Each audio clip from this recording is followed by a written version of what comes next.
Hello friends, welcome back to our YouTube channel एडुडोस। तो friends, आज की इस वीडियो में मैं आपके साथ डिस्कस करने वाला हूँ विस्तास बुक के एमसीक्यूज, जो कि चैप्टर नंबर 1 के एमसीक्यूज होंगे, द थर्ड लेवल। होपफुली आपने वो हमारी ये वाली वीडियो देख ली होगी जिसके अंदर मैंने इस सीरीज की सारी इंट्रोडक्शन आपको बताई है।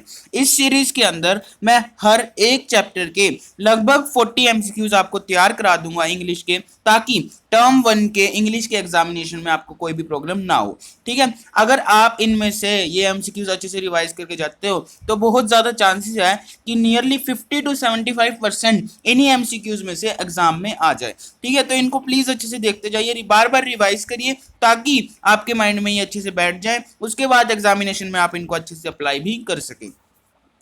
तो चलिए सबसे पहले आप शुरू करते हैं हमारे चैप्टर नंबर 1 के साथ, जो कि है द थर्ड लेवल।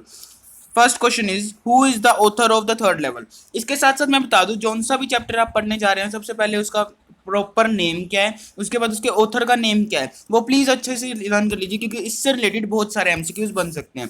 तो द थर्ड लेवल का ऑथर कौन है? George Orwell, Arthur Christie, James Joyce या जैक फिने? तो इसका ऑप्शन है डी, जो कि है Jack Finney. Jack Finney is the author of the third level chapter. Next आते हैं हमारे पास, what was the Jack full name. Jack का फुल नेम क्या था? Walter Braden Jack Finney, Stephen John Jack, Ray Douglas Bradbury, none. तो इसका answer है A, Walter Braden Jack Finney. ये सारी आपकी एनसीईआरटी की बुक में से ही है क्वेश्चंस, कोई भी क्वेश्चन ऐसा नहीं है जो बाहर से अपने आप जनरल नॉलेज से रिलेटेड हो, ये सारे आपकी एनसीईआरटी की बुक में गिवन है चीजें। नेक्स्ट हमारे पास आता है, what was the author rename, why was the author rename? To change his name, priest suggestion, to honor his mother, और as an honor to his father। तो ऑथर ने अपना नाम चेंज किया था टू ऑनर हिज मदर, अपनी mother को honour करने के लिए ऑथर ने अपना नाम चेंज किया था। नेक्स्ट आता है, what are the author's best known works. Author के बेस्ट नोन वर्क्स कौन से हैं जिनके लिए वो बहुत ज़्यादा फेमस हुआ था? वो सब इंग्लिश या साइंस फिक्शन या हिस्ट्री फिक्शन? नहीं। Science fiction and nature? नहीं। Science fiction and thrillers? Yes, ये है ऑथर के बेस्ट नोन वर्क्स। ये सारे क्वेश्चंस फ्रेंड्स आपकी बुक में जो ऑथर से रिलेटेड पैराग्राफ गिवन है उसके अंदर से निकाले गए हैं, क्योंकि इस बार बहुत ज़्यादा चांसेस है कि यहाँ से भी क्वेश्चंस आपसे पूछ लिए जाए। तो इसका आंसर है साइंस फिक्शन एंड थ्रिलर्स। जो हमारे ऑथर थे जैक फिने, वो साइंस फिक्शन एंड थ्रिलर्स के लिए मोस्टली फेमस थे। नेक्स्ट आता है, what is meaning of walking dream wish fulfilment. Walking dream wish fulfilment का मतलब क्या है? अ pleasant wish that makes one forget the present, a pleasant wish that takes one to the future, a pleasant wish that inspires to work, a pleasant wish that made one forget the present। yes, इसका answer आएगा a pleasant wish that makes one for good the present. ठीक है, इसका answer first आएगा, जिसके अंदर है कि एक कोई ऐसी इच्छा जो हमें आज का जो समय चल रहा है प्रेजेंट को भूलने के लिए मजबूर कर देती है। मीन्स हम सिर्फ उस इच्छा को अचीव करना चाहते हैं, बाकी हमें आज के प्रेजेंट से कोई मतलब नहीं है। ठीक है, ये ऑप्शन ए और ऑप्शन डी मैंने 2 बार गलती से सेम ऑप्शन आ गया है, पर आपको पता होना चाहिए कि इसका आंसर होगा a pleasant wish that makes one forget the present. Next आता है, what is the theme of the lesson. इस लेसन का थीम क्या है? Time travelling? नहीं, ऐसा तो कुछ भी नहीं था। Theory of escapism? नहीं। उसके बाद dialogue between patient and psychiatric? नहीं। Human tendency of escapism because of harsh realities of the present? Yes, ये बिल्कुल सही आंसर है कि जो थर्ड लेवल चैप्टर है उसके अंदर ऑथर ने हमें क्या समझाना चाहे, या उस का थीम क्या है उस चैप्टर का। उस चैप्टर का थीम ही यही है कि ह्यूमन की ये टेंडेंसी है, जब भी उसके पास मॉडर्न लाइफ प्रॉब्लम्स या कोई भी ऐसी प्रॉब्लम आती है तो वो क्या करता है, उन हार्श रियलिटीज से एस्केप करने की कोशिश करता है, वहां से बच के निकलने की कोशिश करता है। तो उसी के बारे में इस सारे चैप्टर में हमें बताया हुआ है। नेक्स्ट हमारे पास आता है, how does the story begin. तो आप के अकॉर्डिंग जैसी स्टोरी थी वो सबसे ज्यादा किस कहाँ से बिगिन होती है? तो हमारे पास इन अ जोवियल मैनर, हंसी मजाक के मूड में? नहीं। एग्रेसिव मैनर में? नहीं। हैप्पी नोट पे? नहीं। On a serious note? Yes, on a serious note पे ये लेसन शुरू हुआ था। इस लेसन की स्टार्टिंग में था कि जो अथॉरिटीज है उन्होंने पहले ही कंफर्म कर दिया है कि यहाँ पे कोई थर्ड लेवल नहीं है, फिर भी ऐसे इस नोट के साथ ये लेसन शुरू हुआ था, और ये एक सीरियस नोट है, तो इसका आंसर हो जाएगा D, in a serious manner. ठीक है, नेक्स्ट हमारे पास है, what does the third level signifies. Third level हमें क्या बताता है? A human tendency to escape from harsh realities of the present to the past happy times. The third way on the Grand Central Station या the third gate on the Grand Central Station या none. देखो ये दोनों तो options हो ही नहीं सकते क्योंकि third way on grand Central station और थर्ड गेट ऐसा कुछ था ही नहीं।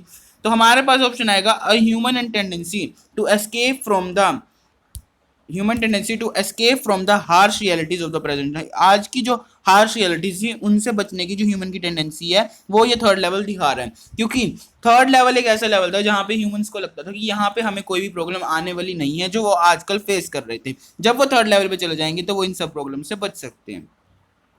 नेक्स्ट हमारे पास आता है what is the walking dream wish fulfilment according to the psychiatric in this lesson. इस लेसन में साइकाट्रिक के द्वारा वॉकिंग ड्रीम विश फुलफिलमेंट का मतलब क्या है? इसका देखो, Charley's finds of third level central station realization to of his wish to visit Galesburg Illinois Charley's escapism from realities.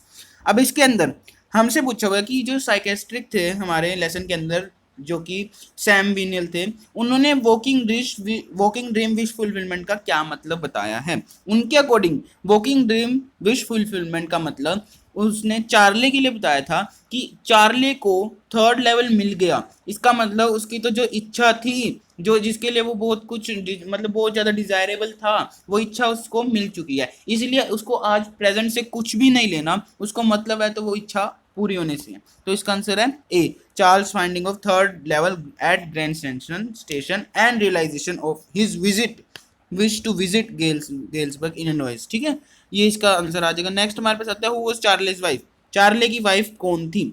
A woman with bright top, a woman eight the third level, और answer आएगा Lucia, क्योंकि Lucia हमें exactly lesson के अंदर given है कि Charlie की जो वाइफ थी उसका नाम लूजिया था।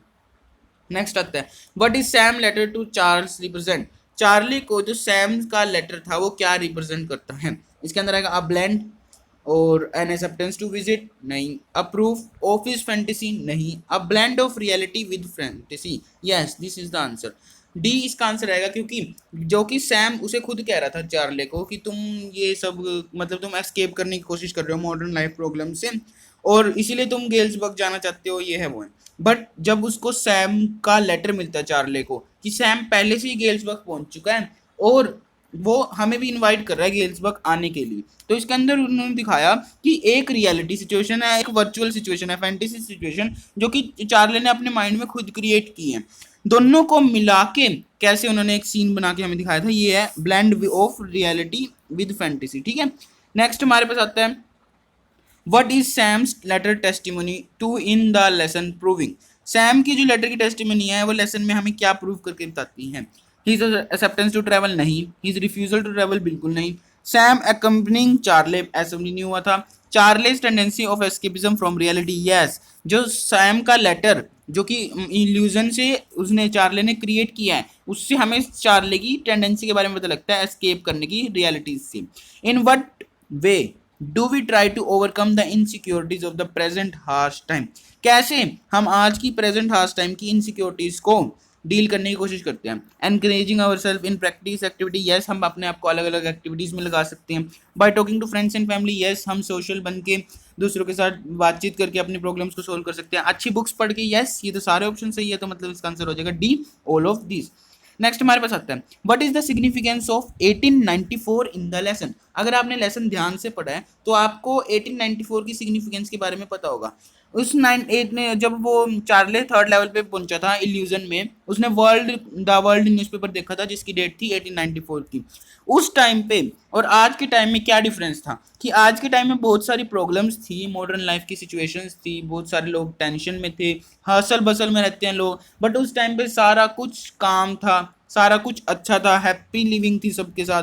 ठीक है ना, तो वही चीज़ इसके अंदर कही हुई है कि 1894 की सिग्निफिकेंस क्या है? Representing a peaceful and romantic living time. मतलब यहाँ पे किसी को किसी से कोई प्रॉब्लम नहीं थी, कोई अपनी मतलब ज़्यादा टेंशन में नहीं है, कोई अपना सिर्फ अपने आप से मतलब नहीं है, यह सारे मिलजुल कर रहने वाले थे। तो ये इस चैप्टर के अंदर बताया हुआ है। नेक्स्ट हमारे पास आता है 15 but who was Sam in the third level. Sam कौन था? उसका एक साइकेट्रिक फ्रेंड था चार्ले का। ठीक है, ये आंसर सी हो जाएगा इसका।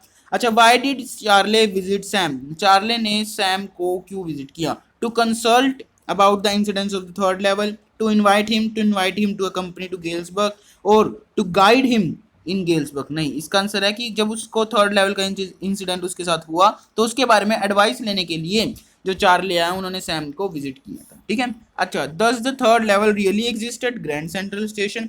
क्या थर्ड लेवल आपके अकॉर्डिंग ग्रैंड सेंट्रल स्टेशन पे सच में था? Yes, yes there were 3 levels, no there were only 2 levels at the station, और नन। यस, इसका आंसर आएगा no, there were only 2 levels. जो थर्ड लेवल था वो सिर्फ चार्ली की एक इमेजिनेशन थी, हम उसको रियलिटी नहीं मान सकते। नेक्स्ट हमारे पास आता है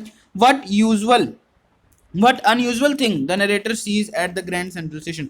ग्रैंड सेंट्रल स्टेशन पे उसको क्या ऐसी अनयूजुअल थिंग मिली? ट्रीज नहीं, मोटर कार्स नहीं, थर्ड लेवल। यस, ये वो अनयूजुअल थिंग थी जो आज से पहले ना नरेटर ने कभी देखी थी, ना इसके बारे में कभी सुना था।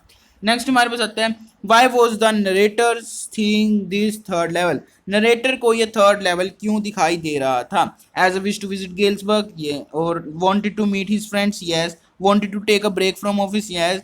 अच्छा, as a result of stress and anxiety in his mind, yes, this is the proper answer. कि उसको ही ये थर्ड लेवल क्यों दिखाई दे रहा था? उसको ये थर्ड लेवल इसलिए दिखाई दे रहा था क्योंकि उसके माइंड में बहुत ज्यादा स्ट्रेस और एंजाइटी थी और वो सब उन सब चीजों से एस्केप करना चाहता था, इसीलिए उसको ये थर्ड लेवल यहाँ पे दिखाई दे रहा था। नेक्स्ट हमारे पास आता है what does the psychiatric explain to Charlie?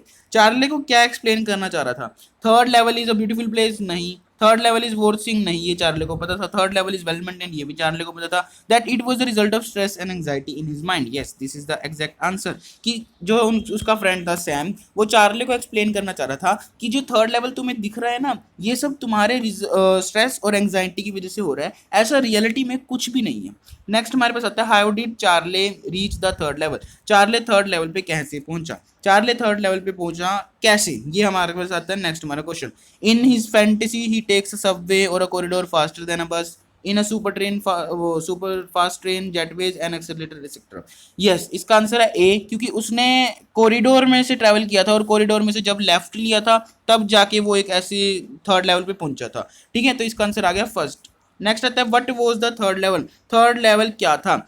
a third tire on the station, no. A third story on the station, no. An imagination rediscovery of narrator's mind, yes, this is the exact answer कि narrators के mind की एक imaginary discovery थी third level. Next हमारे पास आता है what did Charlie C eight the third level? Charlie को थर्ड लेवल पे क्या मिला? Flickering gas lights and people with funny mistakes, yes, जैसे पिछले के टाइम में 1894 के टाइम में लोग जैसे अपनी मिस्टेक्स रखते थे और उस टाइम पे गैस लाइट्स होती थी, वो मिली। ब्रास पिटून्स, यस, ये भी उसे देखने के मिले। और उसके बाद आता है man wearing a tan gabardine suit and a straw, yes, ये सब दूसरी चीजें को देखने को मिली थी, तो इसका आंसर आ जाएगा all of this.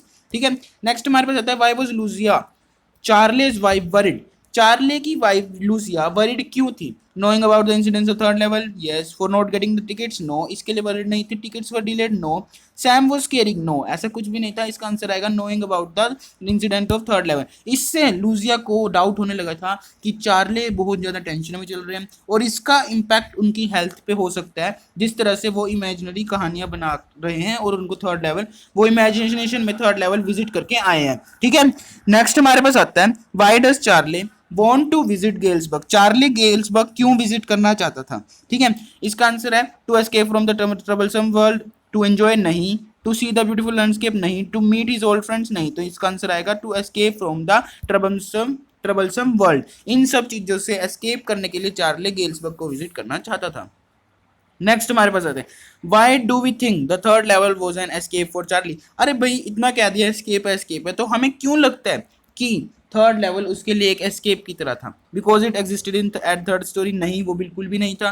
Because Sam knew about it, नहीं। Because he shared it with Sam, no, ऐसा तो कुछ भी नहीं है। उसके बाद आता है because it existed only in his fantasy and not in reality, yes, ये बिल्कुल सही बात है, क्योंकि जो थर्ड लेवल था ना वो सिर्फ उसकी फैंटेसी में है, यानी उसके सपनों में है, ऐसा रियलिटी में कुछ भी नहीं था।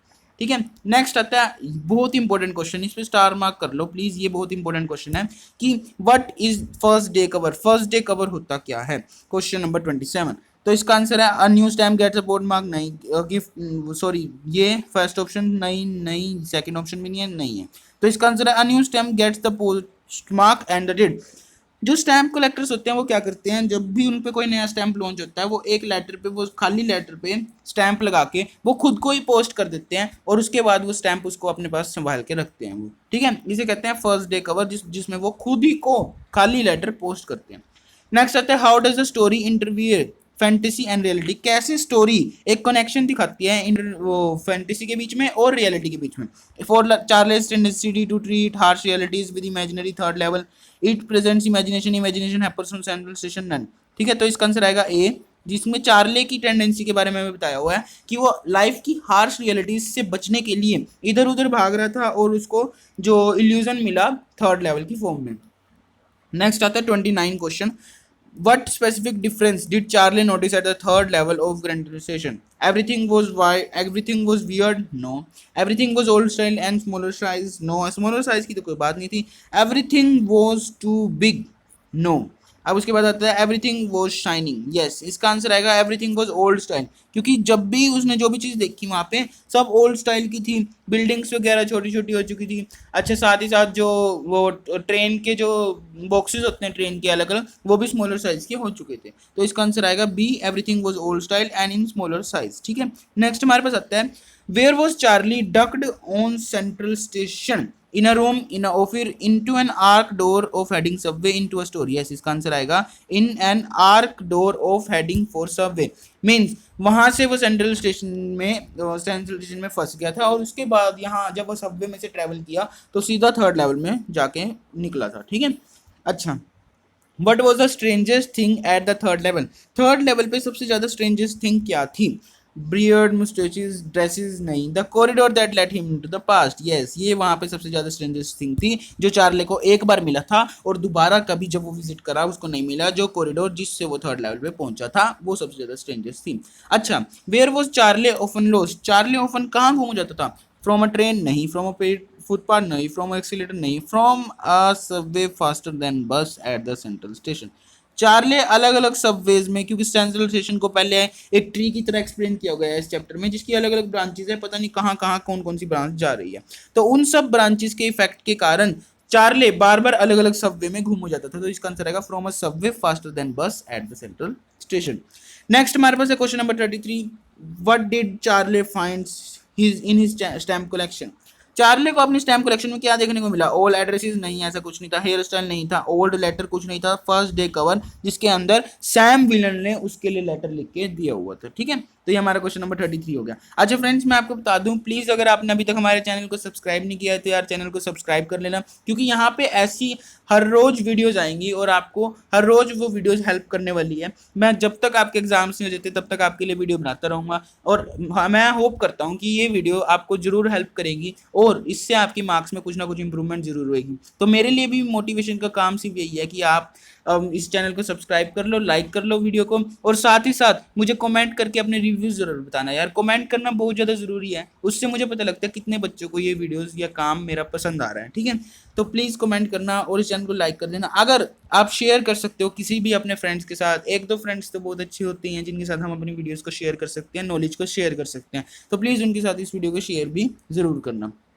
नेक्स्ट हमारे पास आता है what happens when Charley enters the Grand Central Station, Charley जब ग्रैंड सेंट्रल स्टेशन में एंटर करता है तो उससे के बाद क्या होता है? He finds a huge tree like station, yes. New staircase, corridors and tunnels, बिल्कुल। Tree keeps on spreading, yes, जैसे मैं आपको भी बता रहा था ट्री की तरह एक्सप्लेन किया गया है ग्रैंड सेंट्रल स्टेशन को, उसी के सारे पॉइंट्स यहाँ पे कवर है, तो इसका आंसर आएगा ऑल ऑफ दीज, ठीक है।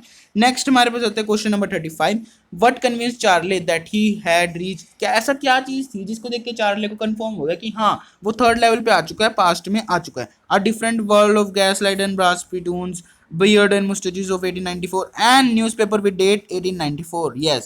तो इसका आंसर आएगा, वैसे तो ऑल ऑफ दीज आएगा इसका आंसर, बट अगर आपके पास ऑल ऑफ दीज के अलावा ऑप्शंस ना होता, ऑल ऑफ दीज के अलावा कोई और ऑप्शन होता, तो मैं आपके लिए प्रेफर करता न्यूज़पेपर विद द डेट जून 11 1894। आपको टेंशन नहीं लेना, जो भी मैं आंसर्स बता रहा हूँ बिल्कुल करेक्ट है, एक्यूरेट आंसर है, आंसर की इनकी बनाई हुई है, आंसर की से के साथ मैच हो चुके हैं सारे आंसर, उसके बाद मैं ये सारे आंसर्स आपको बता रहा हूँ। नेक्स्ट आता है Who has spent the first day cover and when, किसने सेंड किया है फर्स्ट डे कवर और कब? सैम और साइकेट्रिस्ट ने सर्च वो सेंड किया है और इसका क्या है 1894 के अंदर, तो इसका आंसर भी आ गया डी। अच्छा, who signature were on the letter, signature पे लेटर पे किसकी सिग्नेचर थे, ऑब्वियसली जब सैम ने सेंड किया तो सैम की ही सिग्नेचर होंगे। नेक्स्ट आता है, what did the letter state, letter के अंदर क्या कहा गया था, लेटर में जो सैम विलन ने भेजा था उसमें अंदर क्या कहा गया था, दैट एवरीथिंग इज ओके नहीं, that Sam is joining them नहीं, the third level do exist and Charley was advised to keep looking at the holes in place. Yes, इसका आंसर आएगा सी, थर्ड लेवल उन्होंने कहा Sam ने कि yes third level असलियत में है और तुम्हारा ये ड्यूटी है कि तुम इस थर्ड लेवल के बारे में बार बार सर्च करते रहो, तुम्हें इसका वे कभी ना कभी तो मिल ही जाएगा। नेक्स्ट आता है, why was Sam invited for according to the, what was Sam invited for according to the letter, Sam के लिए क्या इनविटेशन था according to letter, for a party नहीं, फॉर अ टी पार्टी नहीं, फॉर अ बैचलर पार्टी नहीं, for a lemon day party, yes इसका answer आएगा for a lemon day party, जो कि जैसा कि तुम्हारे चैप्टर में गिवन है। नेक्स्ट हमारे पास आता है, what kind of appearances people had at times and why did the clerk refuse to accept money, जो थर्ड लेवल पे पीपल की कैसी अपीयरेंस थी और क्यों क्लर्क ने मनी रिफ्यूज कर दी लेने से, वियर नोट्स वर बिग नहीं, वियर नोट्स वर टोन नहीं, वियर नोट्स वर वेट नहीं, funny and clerk funny appearance थी, yes clerk refuse to accept the money because it was currency of modern time, तो yes इसका answer आ जाएगा A. तो hopefully आपको ये सारी वीडियो समझ में आई होगी, कोई क्वेश्चन अगर आपको नहीं समझ में आया आप उसको दोबारा देख सकते हैं। ये हमारा हो गया है फर्स्ट चैप्टर कंप्लीट, इसके अंदर हमने इस चैप्टर के 40 एमसीक्यूज डिस्कस कर दिए हैं और अगर इस चैप्टर में से 4-5 एमसीक्यूज आ रहे हैं तो मैं होप करूंगा 3 से 4 एमसीक्यू इसी वीडियो में से आ सकते हैं, क्योंकि मैंने सारे इंपॉर्टेंट एरियाज कवर किए हैं और बाय चांस अगर इस वीडियो में से एमसीक्यू नहीं आते हैं तो आपको वो एमसीक्यू सोल्व करने में दिक्कत नहीं होगी, क्योंकि आपकी प्रैक्टिस इतनी ज़्यादा हो चुकी होगी तब तक, ठीक है। और मैं आपको सजेस्ट करूंगा कि ये फर्स्ट पार्ट था तो आप आने वाले सभी पार्ट्स देख लें, उसके लिए चैनल को सब्सक्राइब कर लेना, क्योंकि आने वाली सभी वीडियोस अगर आप देख के चलते हैं तो यार आपका बहुत ज़्यादा फायदा होने वाला है, इतनी मैसिव प्रैक्टिस आपकी एमसीक्यूज की हो जाएगी कि आपको फ्यूचर में दिक्कत नहीं आएगी। Thank you. तो आज की वीडियो बस यहीं तक, प्लीज़ अपना एक कमेंट जरूर छोड़ के जाना, मैं सबके कमेंट जरूर पढ़ूंगा।